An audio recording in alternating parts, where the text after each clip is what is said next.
Una donna di 84 anni è rimasta gravemente ferita in seguito all'incendio della propria abitazione divampato attorno alle 6 di questa mattina in via Beccaroi a Lamon.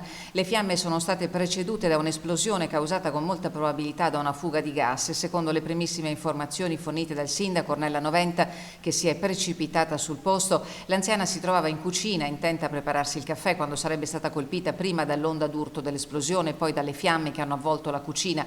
Immediati i soccorsi in zona sono arrivati in forza i vigili del fuoco effettivi e volontari che hanno estratto la donna trasportata dall'elicottero di Trentino Emergenza al centro Grandi Ustionati di Verona. Sotto shock ma incolume Antonio Resenterra, marito 87enne della donna che si trovava al piano superiore dell'abitazione. Domato l'incendio sono iniziate le operazioni di smassamento e messa in sicurezza dell'edificio che per ordinanza del sindaco è stato dichiarato inagibile e dovrà essere demolito. Le condizioni di Olivia Corrà, questo è il nome dell'anziana, sono gravi ma la donna non sarebbe in pericolo di vita. Con i soccorritori anche i carabinieri per i rilievi di legge.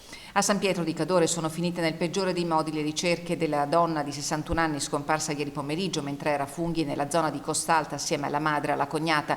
Il corpo di Susanna Casanova De Marco, originaria di San Pietro di Cadore ma residente a Monselice in provincia di Padova, è stato ritrovato alle prime luci dell'alba di questa mattina lungo il torrente in località Lasiega Cercenà dalla squadra del soccorso alpino della Guardia di Finanza.